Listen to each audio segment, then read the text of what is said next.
तो चलिए शुरुआत करते हैं। और यहाँ पे हम लोग देखने वाले हैं नेशनल करंट अफेयर्स। और नेशनल करंट अफेयर्स के हम लोगों ने 1 से लेके 23 तक के प्रश्नों को डिस्कस कर चुके हैं। अभी हम लोग 24 से चलेंगे, ठीक है।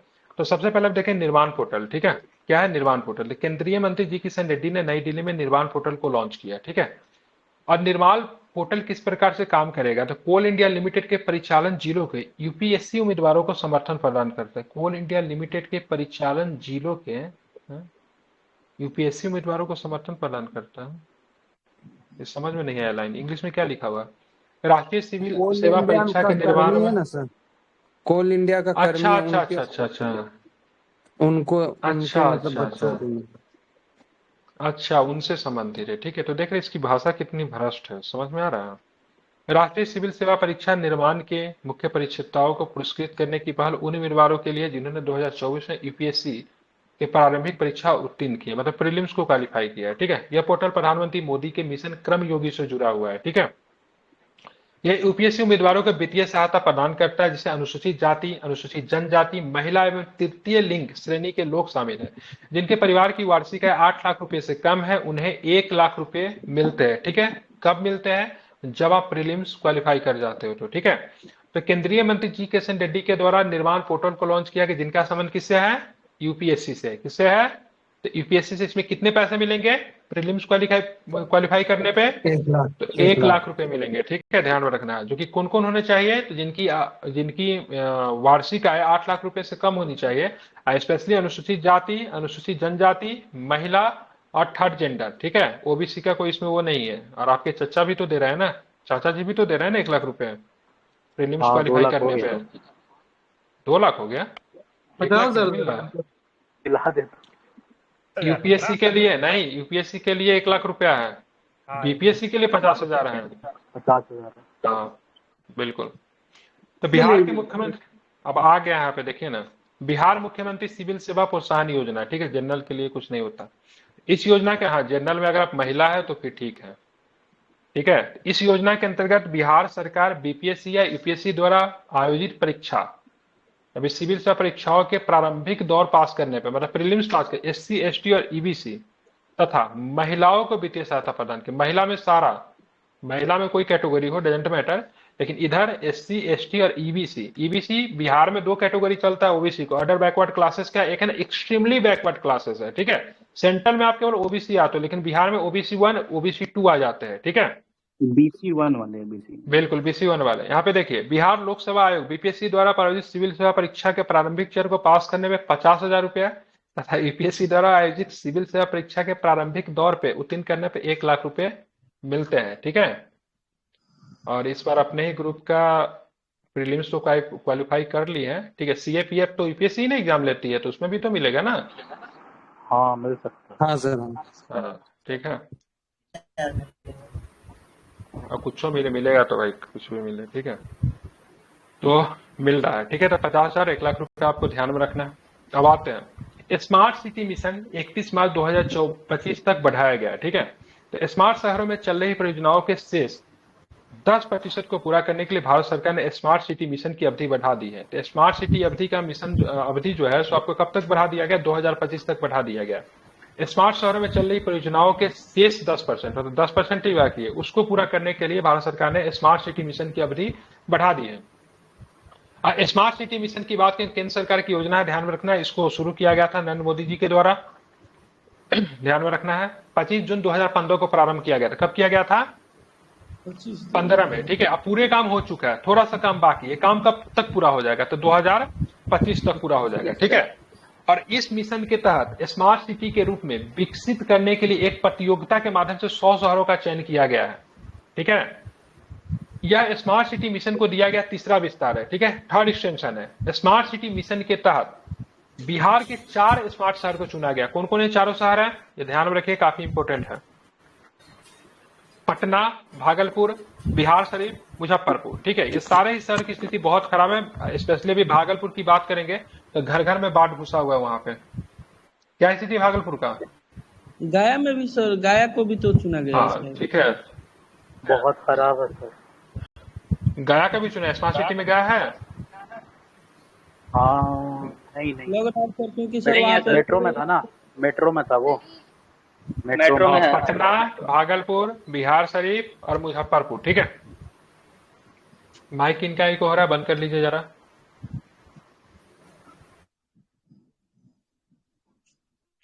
ठीक है, आप देखेंगे लोकसभा में शपथ ग्रहण से संबंधित नियमों में संशोधन किया गया।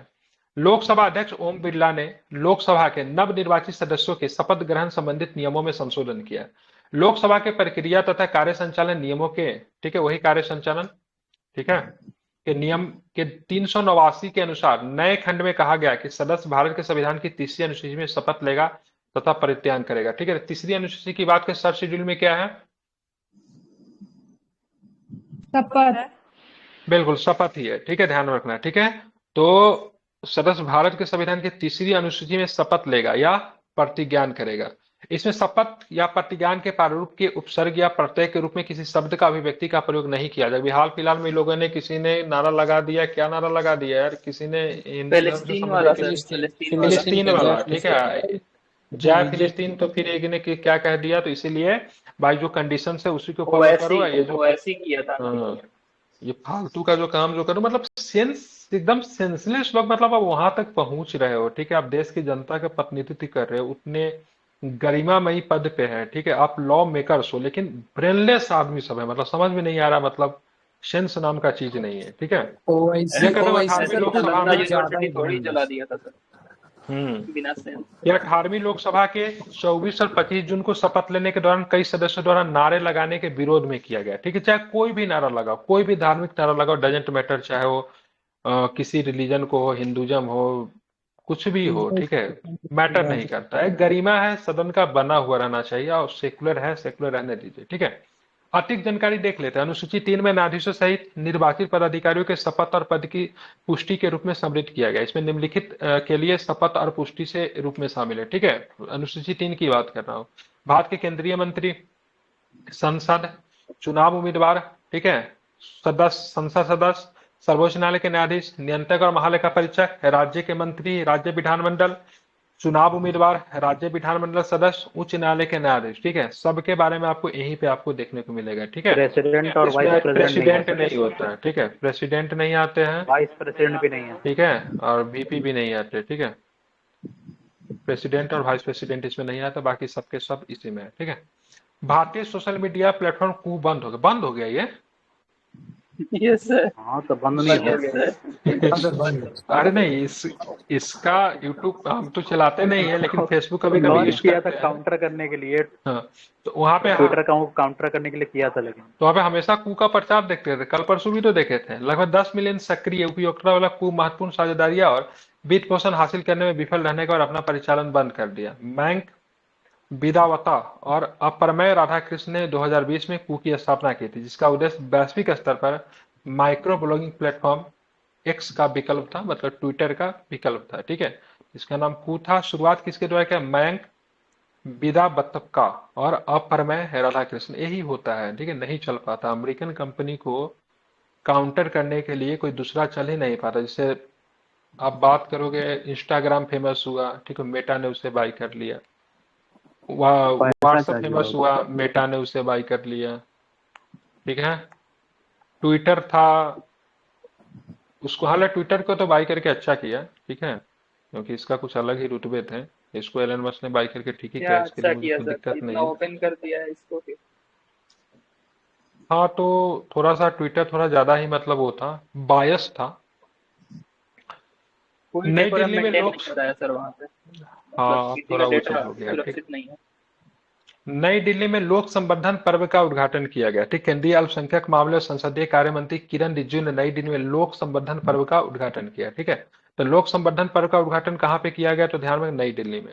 उद्देश्य क्या है, पर्पस क्या है? तो पोस्टर प्रदर्शनी के माध्यम से अल्पसंख्यक कार्य मंत्रालय की योजनाओं, कार्यक्रमों और उपलब्धियों को प्रदर्शित करना।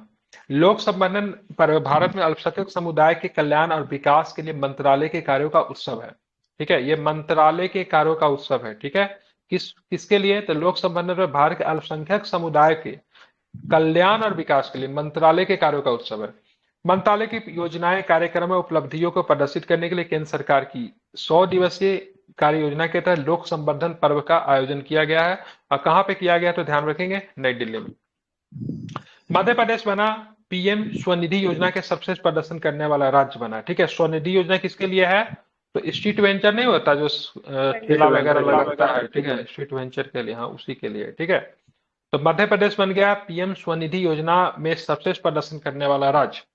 ठीक है, शहरी स्ट्रीट वेंडरों को जमानत मुक्त ऋण उपलब्ध कराकर प्रभावी ढंग से सहायता प्रदान करने के लिए मध्य प्रदेश को पीएम स्वनिधि योजना के अंतर्गत सर्वश्रेष्ठ प्रदर्शन करने वाले राज्य के रूप में सम्मानित किया गया। असम को सर्वश्रेष्ठ प्रदर्शन करने वाले राज्य नवाचार और सर्वोत्तम अभ्यास पुरस्कार श्रेणी में दूसरा स्थान प्राप्त हुआ।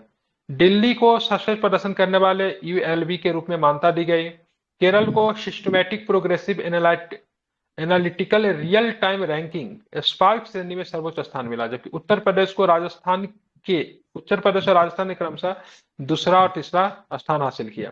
प्रधानमंत्री ये जो है ना, ये आपके लिए इंपॉर्टेंट है, ऊपर वाली बातें बकवास थी। ठीक है, टॉप किसने किया है तो मध्य प्रदेश ने टॉप किया, इतना आपको ध्यान में रखना, बाकी नीचे के याद रखो।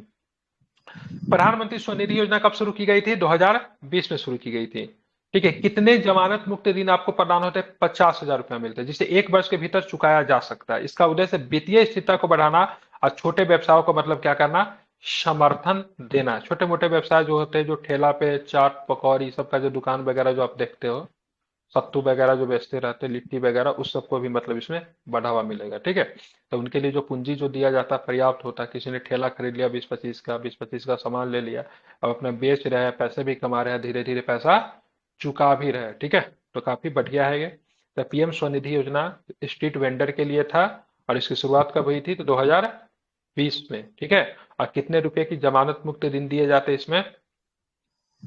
ठीक है, 50,000 रुपया। ठीक है, फरीदाबाद में एशिया की पहली प्री क्लिनिकल नेटवर्क सुविधा का उद्घाटन किया है। ठीक है, तो केंद्रीय विज्ञान एवं प्रौद्योगिकी राज्य मंत्री जितेंद्र सिंह ने महामारी तैयारी नवाचार गठबंधन के तहत एशिया की पहली स्वास्थ्य अनुसंधान संबंधी प्री क्लिनिकल नेटवर्क सुविधा का उद्घाटन किया। ठीक है, यह सुविधा विश्व स्तर पर 9वीं प्री क्लिनिकल नेटवर्क प्रयोगशाला है, जो संयुक्त राज्य अमेरिका, यूरोप और ऑस्ट्रेलिया में भी है। ठीक है, तो फरीदाबाद में एशिया की पहली प्री क्लिनिकल नेटवर्क सुविधा का उद्घाटन किया गया, जो कि एशिया में कहीं भी नहीं था। इससे पहले कहाँ पे था? तो यूएसए में है। ठीक है, यूरोप और ऑस्ट्रेलिया में ही आपको देखने को मिलते हैं। विश्व स्तर पर 9वां, ठीक है, विश्व स्तर पर 9वां है। ठीक है, फरीदाबाद कहाँ का शहर है? तो हरियाणा में पड़ता फरीदाबाद। ठीक, फरीदाबाद हरियाणा में है ना? हाँ, यस सर। इस सुविधा में एक प्रायोगिक पशु सुविधा भी शामिल है, जो कि सबसे बड़ी लघु पशु सुविधाओं में से एक है, जिसमें लगभग 75,000 चूहे और अन्य प्रजातियों के रखने की भी क्षमता है, मतलब चूहा रख सकते हैं। ठीक है, उत्तर भारत का पहला ट्रांसजेंडर क्लिनिक लखनऊ में शुरू हुआ है। इंपॉर्टेंट हो जाए, ट्रांसजेंडर क्लिनिक कहाँ पर स्थापित हुआ है? तो लखनऊ में स्थापित हुआ है, जो कि उत्तर भारत का पहला है। ठीक है, उत्तर भारत का पहला transgender clinic PGI Lucknow Uttar Pradesh में शुरू हुआ है। यह क्लिनिक एक एकीकृत सेवा वितरण केंद्र के रूप में ट्रांसजेंडर लोगों की स्वास्थ्य और गैर स्वास्थ्य आवश्यकताओं को पूरा करता है। क्लिनिक में बहुविशेषता सेवाएं और व्यापक देखभाल सुविधाएं उपलब्ध होगी, जिसमें हार्मोन रिप्लेसमेंट थेरेपी, रिडक्शन, मेमोप्लास्टी, जनांग पुनर्निर्माण सर्जरी परामर्श, ठीक है, मनोरोग सहायता, हाँ ठीक है, त्वचा रोग संबंधी सेवाएं क्या होगी? उपलब्ध होगी। ठीक है, इतनी चीज आपको ध्यान में नहीं रखना है। हेडलाइंस क्या है? तो ट्रांसजेंडर क्लिनिक उत्तर भारत का पहला है। कहां पर स्थापित किया गया था? लखनऊ में। ठीक है, लखनऊ। भारत की बुजुर्ग आबादी 2050 तक दोगुनी होने की उम्मीद है। ठीक है, तो ये चिंता का विषय है। ठीक है, हम अभी जनसांख्यिकी क्या बोलते हैं उसको, लभांश, ठीक है, डेमोग्राफी डिविडेंड यही बोलते हैं ना, उसमें हम लोग जी रहे हैं, जहां पे हमारे पास यंगेस्ट पॉपुलेशन दुनिया में सबसे ज्यादा है, लेकिन हमारा जो देश जो है बूढ़ा हो रहा है। ठीक है, और 2050 तक हमारे यहाँ बुजुर्गों की आबादी दोगुनी हो जाएगी। ठीक है, वैसे दुनिया में बुजुर्गों की सबसे अधिक आबादी कहाँ पे है? अगर उसकी जनसंख्या के हिसाब से अगर देखा जाए तो, ओवरऑल नंबर की नहीं बात करें, पॉपुलेशन के परसेंटेज के हिसाब से बात करें, जापान में। ठीक है, हाँ बिल्कुल, जापान के जो बुढ़े जो होते हैं, बुजुर्ग जो होते हैं, सबसे संपन्न होते हैं, बड़ा सम्मान है उनका जापानी साम्राज्य में। ठीक है, जापानी समाज में, नॉट साम्राज्य। तो संयुक्त राज्य जनसंख्या कोष भारत प्रमुख एंड्रिया वंजर के अनुसार भारत की बुजुर्ग आबादी 2050 तक दोगुनी हो जाएगी। ठीक है, 26 वर्षों में देश में बुजुर्ग की आबादी बढ़कर, ठीक है, इतनी करोड़ हो जाएगी, 34.60 करोड़ हो जाएगी। ठीक है, अनुमान है कि 2050 तक भारत की जनसंख्या 50% शहरी हो जाएगी। 2050 तक 60 वर्ष और उससे अधिक आयु के बुजुर्गों की संख्या दुगुनी होकर 34 करोड़ 60 लाख हो जाने की उम्मीद है, जो कि एक बहुत बड़ी आबादी, इतना तो किसी देश का आबादी भी नहीं होगा जितने हमारे यहाँ बुजुर्ग पाए जाएंगे। ठीक है, चलिए तो इसको आपको ध्यान में रखना है। आई दूसरे नंबर, अगर बात की तीसरे नंबर पर विश्व में सर्वाधिक आबादी किस देश की है? यूएसए। यूएसए। यूएसए की है, जो कि बहुत नीचे, मतलब कि अंतर देख रहे हैं, समझ, एक का 150 करोड़, एक का 140-45 करोड़ होगा, एक का सीधे आई थिंक 30-35 के आसपास होगा। कितना है यूएसए की आबादी? 40 तो नहीं, 40 नहीं करोड़ की, अगर 30 प्लस होगा, हाँ वही 32 उसी के आसपास होगा। इतना डिफरेंसेस है, फिर भी तीसरे नंबर पे। आईआरसीटीसी अनुसूची बी से अनुसूची ए श्रेणी में अपग्रेड हो गया है। तो अनुसूची बी से अनुसूची ए में अपग्रेड हुआ है। तो रेल मंत्रालय ने आईआरसीटी को अनुसूची बी से अनुसूची ए श्रेणी में केंद्रीय सार्वजनिक क्षेत्र उद्यम के रूप में अपग्रेड करने की घोषणा की है। यह मान्यता आईआरसीटी के प्रबंधन, संचालन और रेल मंत्रालय के अंतर्गत आतिथ्य, ठीक है, यात्रा, पर्यटन क्षेत्रों में योगदान को सकारात्मक रूप से दर्शाती है। आईआरसीटीसी रेल मंत्रालय के अधीन एक मिनी रत्न सार्वजनिक उपक्रम है। ठीक है, मिनी रत्न में आता है। ठीक है, इसको किस कैटेगरी से, कैटेगरी बी से कैटेगरी ए में ला दिया है, ये भी आपको ध्यान में रखना है। कोटा में ग्रीनफील्ड हवाई अड्डा निर्माण के लिए एआई और राजस्थान सरकार में समझौता किया गया। एआई, ठीक है, और राजस्थान सरकार के बीच में समझौता किया था। ग्रीनफील्ड हवाई अड्डे का निर्माण कहाँ पे किया जा रहा है? राजस्थान के कोटा में। एआई राजस्थान में कोटा ग्रीनफील्ड हवाई अड्डे के विकास के लिए शहरी विकास विभाग, राजस्थान सरकार और नागरिक उड्डयन विभाग के साथ एक समझौता पर हस्ताक्षर किया। समझौता ज्ञापन के अनुसार राजस्थान सरकार ग्रीनफील्ड हवाई अड्डे के विकास के लिए भूमि उपलब्ध कराएगी और क्या लिखे हुए है यार, ए है, फिर ए है, एआई यही है ना, एयरपोर्ट अथॉरिटी ऑफ इंडिया। हाँ, एयरपोर्ट अथॉरिटी ऑफ इंडिया हो जाएगा। ठीक है, हाँ, तो इसके साथ मतलब क्या क्या समझौता ज्ञापन पर हस्ताक्षर किया है। ठीक है, तो एयरपोर्ट अथॉरिटी ऑफ इंडिया निर्माण एवं विकास संचालन के लिए भी मतलब क्या होगा, जिम्मेदार होगा। तो ग्रीनफील्ड पोर्ट बन रहा है कहाँ पे? राजस्थान के किस शहर में? तो क्या बताएंगे? कोटा में। ठीक है, बिल्कुल ध्यान में इसको रखना। अब आते हैं खनिज अन्वेषण। ठीक है, हैकथॉन और राष्ट्रीय डीएमएफ पोर्टल का उद्घाटन किया गया। ठीक है, तो कोयला मंत्रालय और खान मंत्री जी किशन रेड्डी ने हैदराबाद तेलंगाना में खनिज अन्वेषण हैकथॉन और राष्ट्रीय डीएमएफ पोर्टल का क्या किया है? तो शुभारंभ किया है। ठीक है, इस हैकथॉन का उद्देश्य क्या है? भूभौतिकीय डेटा के लिए कृत्रिम बुद्धिमत्ता एआई का, ठीक है, मशीन लर्निंग जैसे उभरती प्रौद्योगिकियों के उपयोग को बढ़ावा देना, ताकि नए खनिज लक्ष्यों की पहचान की जा सके। जी किशन रेड्डी ने राष्ट्रीय जिला खनिज फाउंडेशन पोर्टल भी लॉन्च किया है। इस पोर्टल को शुरू करने का उद्देश्य डीएमएफ डेटा तक पहुंच को सुविधाजनक बनाना और इसके तहत विकास और उपयोग पर नजर रखना है। ठीक है, यह पोर्टल देश के 645 डीएमएफ का विस्तृत विवरण प्रदान करता है, जिसमें पारदर्शिता के साथ साथ गतिविधियों की केंद्रीकृत दृश्यता, परियोजना की निगरानी और गतिशील विश्लेषण के साथ साथ प्रभावी कार्यान्वयन के लिए सर्वोत्तम प्रयासों का भंडार शामिल भी है। ठीक है, तो खनिज अन्वेषण हैकथॉन और राष्ट्रीय डीएमएफ पोर्टल का उद्घाटन किया गया जी किशन रेड्डी के द्वारा। कहां पे किया गया है? तो तेलंगाना। ठीक है,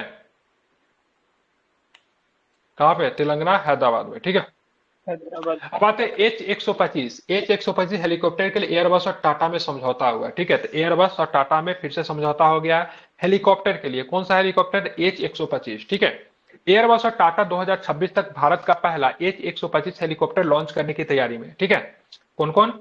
एयरबस और टाटा। ठीक है, टाटा वही एयर इंडिया जो पहले आप टाटा बन गई है।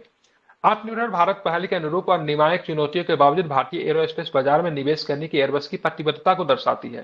प्रारंभिक उत्पादन क्षमता प्रतिवर्ष 10 हेलीकॉप्टर होगी, जिसे आगामी वर्षों में बढ़ाकर 50 हेलीकॉप्टर प्रतिवर्ष करने की संभावना है। ठीक है, H125 विश्व का सबसे अधिक बिकने वाला एकल इंजन मतलब सिंगल इंजन वाला हेलीकॉप्टर, जो अपने श्रेणी के अन्य हेलीकॉप्टरों से मतलब क्या है, बेहतर है। ठीक है, तो टाटा किससे ले रही है हेलीकॉप्टर, किससे बाई कर रही है?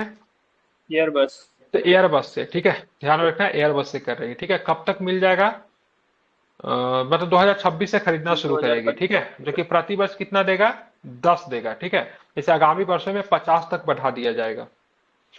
भारत देगा यूनेस्को को $1 मिलियन देगा, जो कि अभी हम लोगों ने जस्ट ऊपर में पढ़ा है। $1 मिलियन हम लोग देने वाला है। यूनेस्को का विश्व धरोहर स्थल का सम्मेलन हमारे यहाँ हुआ, कितने नंबर का हुआ ये बता दीजिए। 46वें नंबर का हुआ। कितने स्थल को चुना गया था इसमें? 24 को। 24 था, ठीक है। 24। 19, 4 और 1 ऐसे था ना। हाँ, तो भारत के वैश्विक धरोहर संरक्षण के लिए यूनेस्को विश्व धरोहर केंद्र को $10 लाख का, 1 लाख था वहां पे, यहाँ पे 10 लाख कैसे आ गया? अच्छा, 1 मिलियन था, सॉरी 1 मिलियन था, 10 लाख, ठीक है। $10 लाख का अनुदान देने की घोषणा की। यह घोषणा नई दिल्ली के भारत मंडपम में विश्व धरोहर समिति के 46वें सत्र के उद्घाटन के दौरान मोदी जी ने की। प्रधानमंत्री मोदी ने कंबोडिया के अंकोर वाट, वियतनाम के चार धाम मंदिर, तो वियतनाम में ना चाम मंदिर है, सॉरी चार धाम मंदिर, चाम मंदिर है, ठीक है। और ये कंबोडिया का जो अंकोर वाट का मंदिर जो है ना, हिंदू मंदिर ही है, ठीक है। कौन सा मंदिर है? हिंदू मंदिर ही है, ठीक है। दुनिया का सबसे बड़ा मंदिर भी है। इसका निर्माण किसने करवाया था? सूर्य समथिंग, सूर्यदेव वर्मन। सूर्य नहीं, सूर्यदेव बर्मन है। हाँ यस, विष्णु बिल्कुल, ठीक है। भगवान किस के वंश के? खामेर वंश के थे ना ये, शायद खामेर वंश के होंगे खामे। ये, आई थिंक खामेर वंश के होंगे। एक बार आप लोग चीज कर लीजिएगा, सूर्यवंश द्वितीय जो है खामेर वंश के ही आई थिंक है, विष्णु ठीक भगवान है। को डेडिकेटेड था ना सर। विष्णु भगवान को डेडिकेटेड है, बिल्कुल ठीक है। विष्णु भगवान को डेडिकेटेड है, खामेर वंश के थे। और इसका निर्माण जो करवाया गया ना, दक्षिण भारत का ना चोल शैली से इसका निर्माण करवाया गया, ठीक है। ये इसी के आसपास एक नदी गुजरती है, बहुत सुंदर नदी का नाम है, भूल रहा हूं, मंदिर के बगल से गुजरती है, मेकांग, ठीक है। कौन सी नदी है? मेकॉन्ग मेकांग नदी। रिवर है। मेकांग नदी जो है बगल से जो गुजरती है, चाइना ठीक से है। आती है ना सर? हाँ, मेकॉन्ग नदी ना इंडो चाइना के बहुत सारे देश में बहती है, ठीक है। वो उधर से ही निकलती है, 5-6 कंट्री में जाती है मेकॉन्ग। एक बार चेक कर लीजिएगा इसके क्या है। लंबी नदी है सर। चाइना से ही निकलती है। हाँ, एशिया का बहुत शायद लंबी सबसे नदी है। लंबी नदी। कोई भारत का एशिया का एशिया के समझौता सबसे भी है लंबी इस नाम नदी से। नहीं है, एशिया के सबसे लंबी नदी यांगसी है, ठीक है, मेकॉन्ग अच्छा, नहीं है। हाँ हाँ हाँ हाँ। कुछ मेकॉन्ग सम्मेलन भी सर एक बार हुआ था। मेकॉन्ग गंगा सम्मेलन होता है। गंगा में मेकॉन्ग को ना इंडो चाइना के गंगा के नाम से जानते हैं, ठीक है।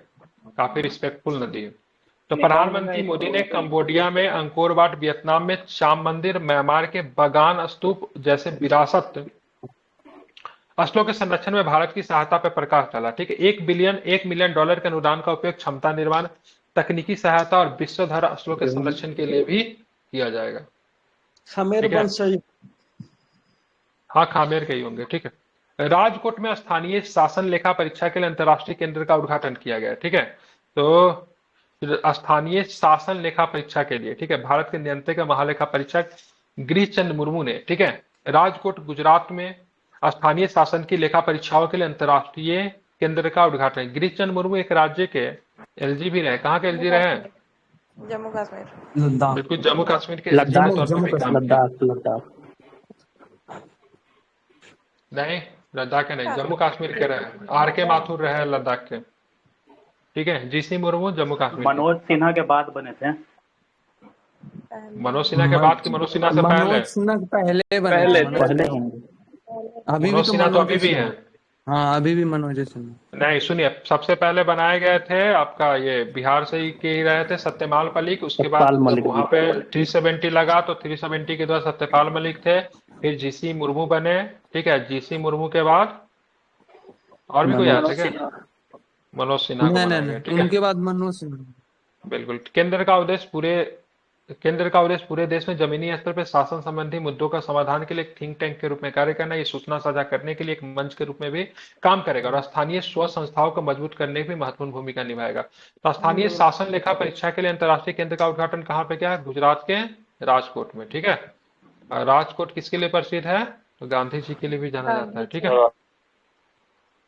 हाँ, उनका जो जिला जो था राजकोट ही था। दरबार हॉल और अशोक हॉल का नाम बदलकर गणतंत्र मंडप और अशोक मंडप रखने की बात की गई है। दरबार हॉल बदलकर क्या हो जाएगा? गणतंत्र मंडप, ठीक है। अशोक हॉल बदलकर क्या हो जाएगा? अशोक मंडप, ठीक है। राष्ट्रपति द्रौपदी मुर्मू ने राष्ट्रपति भवन के 2 महत्वपूर्ण हॉलों दरबार मंडल और अशोक मंडल का नाम बदलकर गणतंत्र मंडप और अशोक मंडप कर दिया। दरबार शब्द का मतलब भारतीय शासकों और अंग्रेजों की अदालतों और सभाओं से है। भारत के गणतंत्र बनने के बाद इसकी प्रासंगिकता खत्म हो गई, ठीक है। मतलब शब्द में ही आशय छिपा हुआ है, ठीक है। अशोक हॉल का नाम बदलकर अशोक मंडप करने के भाषा की एकरूपता आएगी और अंग्रेजीकरण के निशान मिटेंगे, ठीक है, मतलब हॉल को हटा दिया गया। साथ ही अशोक शब्द से जुड़े प्रमुख मूल्यों को भी कायम रखा जाएगा। अशोक शब्द का अर्थ है व्यक्ति जो सभी कष्टों से मुक्त है और किसी भी दुख से रहित हो, ठीक है। गुरुग्राम और फरीदाबाद में ग्रीन चारकोल संयंत्र स्थापित किया जाएगा, ठीक है। तो इंपॉर्टेंट प्रश्न है, गुरुग्राम और फरीदाबाद दोनों हरियाणा में ही है, ठीक है। इन संयंत्रों को लगाने के लिए गुरुग्राम और फरीदाबाद नगर निगम और एनटीपीसी विद्युत व्यापार निगम लिमिटेड के बीच में समझौता हुआ है, ठीक है। बीच में कौन सी संस्था इन्वॉल्व है? एनटीपीसी, ठीक है। एनटीपीसी विद्युत व्यापार निगम लिमिटेड राष्ट्रीय थर्मल पावर कॉर्पोरेशन लिमिटेड की एक सहायक कंपनी है जो कि आत्मनिर्भर भारत अभियान के तहत एक संयंत्र स्थापित करेगी। गुरुग्राम के बंधवारी और फरीदाबाद के मोटूखा में, ठीक है, ध्यान रखिए। गुरुग्राम के कौन सा जगह है? बंधवारी। अब फरीदाबाद के कौन सा जगह है? मोटूखा में लगभग 500 करोड़ रुपए के लागत से स्थापित किए जाएंगे। यह संयंत्र गुरुग्राम और फरीदाबाद से प्रतिदिन होने वाले 1500 टन कचरे को चारकोल में परिवर्तित करेगी। काफी इंपॉर्टेंट है, ठीक है। तो गुरुग्राम और फरीदाबाद में ग्रीन चारकोल संयंत्र स्थापित किया जाएगा, ठीक है। तो अभी जो क्वेश्चन जो मैं मेंस में लिखा रहा था, जिसमें क्या था, कौन सा वेस्ट वाला था ना, क्या बोलते उसको यार, अपशिष्ट कुछ था ना, वेस्ट मैनेजमेंट है ना, वेस्ट टू वेल्थ। तो नहीं, वेस्ट मैनेजमेंट, हाँ, उसमें आप शामिल कर सकते हो। जब मैं बोलता हूँ ना से इसको रिसेंट डेवलपमेंट अगर कुछ है तो उससे कनेक्ट करो, रिसेंट के चीजों से, तो ये एग्जांपल उसमें वेस्ट मैनेजमेंट में परफेक्ट फिट बैठेगा, ठीक है। मैं हमेशा नहीं लिख देता हूँ connect this question to recent development, अगर वर्तमान में कुछ घटना हुई तो उससे इसको जोड़िए, ठीक है। करंट के क्वेश्चन में जनरली मैं लिख देता हूँ, तो इसको आप चाहो ना तो उसमें ऐड कर सकते हो वेस्ट मैनेजमेंट वाला में, ठीक है। कंक्लूजन में जोड़ा जाता है सर, बॉडी में जोड़ा जाता है। बॉडी में भी जोड़ सकते हो, मतलब अंतिम में जब क्वेश्चन को जो एंड करना है ना तो वहां पे लिख सकते हो वर्तमान में प्रासंगिकता, हाँ, तो उसमें कर सकते हो, कंक्लूजन में भी डाल सकते हो, ठीक है, बिल्कुल। तो उसमें आप शामिल कर सकते हो, ठीक है। तो गुरुग्राम फरीदाबाद में ग्रीन चारकोल संयंत्र स्थापित किया जाएगा, इसके लिए एनटीपीसी मदद कर रही है। अब गुरुग्राम के कहाँ पे? तो बंधवारी में। या फरीदाबाद के कहाँ पे? मोठुका में, ठीक है। और इसके लिए 1500 टन कचरे चारकोल को परिवर्तित कर देंगे, ठीक है, ध्यान में रखिए, काफी अधिक इंपॉर्टेंट है। और अंतर्राष्ट्रीय उड़ानों से मुफ्त वाईफाई सुविधा, अंतर्राष्ट्रीय उड़ानों में मुफ्त वाईफाई सुविधा मिलेगी। विस्तारा एयरलाइन अंतर्राष्ट्रीय उड़ानों पर मुफ्त वाईफाई सुविधा उपलब्ध कराने वाली पहली एयरलाइन बन गई। कौन सी? विस्तारा। हालांकि विस्तारा तो मूल्य रूप से भारत की नहीं है ना, नहीं, टाटा का विस्तारा। अरे तो विस्तारा टाटा का 100% थोड़ी ना है। टाटा और एयर एशिया शायद, एयर इंडिया एक उसका ही है। अरे मलेशियन कोई कंपनी के साथ, सिंगापुर के कोई कंपनी के साथ टैग की हुई है टाटा, वही तो बोल रहा हूँ, अकेले केवल टाटा का नहीं है, हाँ बिल्कुल। आगे देखें सर, 20 मिनट का ही मुफ्त होगा। अच्छा, 20 मिनट मतलब इतना दोनों फिल्म वगैरह डाउनलोड कर लेना है, नहीं मतलब कहना चाहता हूँ 20 मिनट तक दे रहा है, जो करना है कर लो, ठीक है। तो विस्तारा एयरलाइन अंतर्राष्ट्रीय उड़ानों पर मुफ्त वाईफाई सुविधा उपलब्ध कराने वाली पहली एयरलाइन बन गई। विस्तारा एयरलाइन से घोषणा की अंतर्राष्ट्रीय उड़ानों में 20 मिनट की मुफ्त वाईफाई इंटरनेट कनेक्टिविटी उपलब्ध। इससे अच्छा तो हमारा रेलवे है, ठीक है, फ्री में देता है, वो तो रेलवे वाले भी देता है, आधा घंटा से ज्यादा देता है, ठीक है। और 2 नंबर से कीजिएगा तो फिर एक्स्ट्रा मिल जाएगा।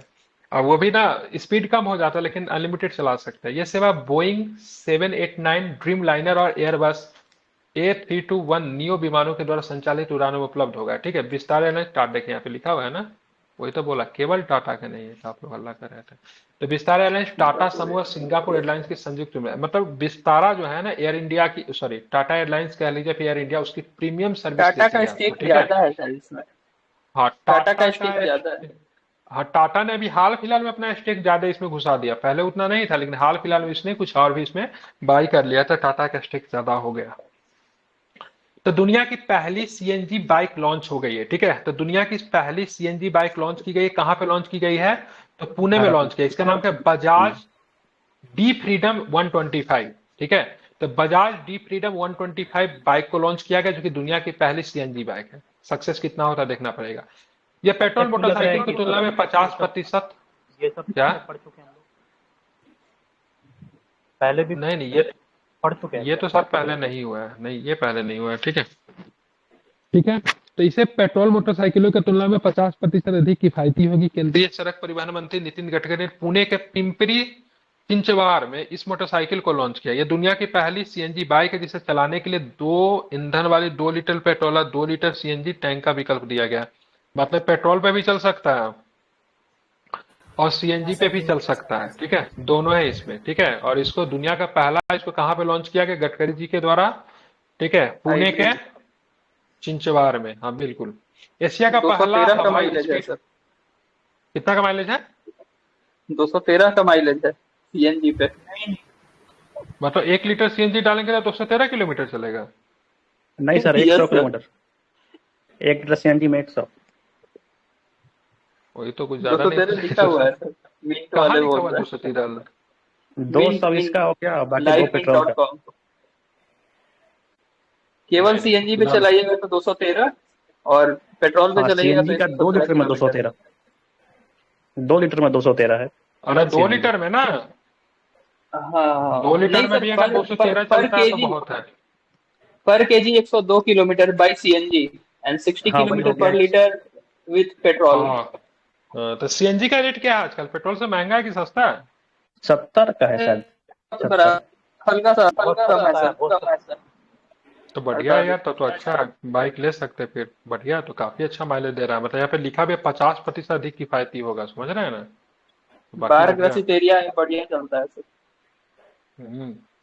एशिया का पहला, लेकिन हाँ सीएनजी सब जगह मिलेगा, हालांकि आप तो सब पेट्रोल पंप पे आई थिंक मिलना शुरू हो गया है। एशिया का पहला हाई स्पीड परीक्षण रेल ट्रैक। एशिया का पहला high speed dedicated testing track Rajasthan के जोधपुर के संभाग के नावा में बनाया जा रहा है, ठीक है। शांबर स्टेशन से सटे गूढ़ा स्टेशन से नावा थाथाना तक पहले चरण में 25 से अब तक 9 किलोमीटर लंबा ट्रैक का निर्माण हो चुका है।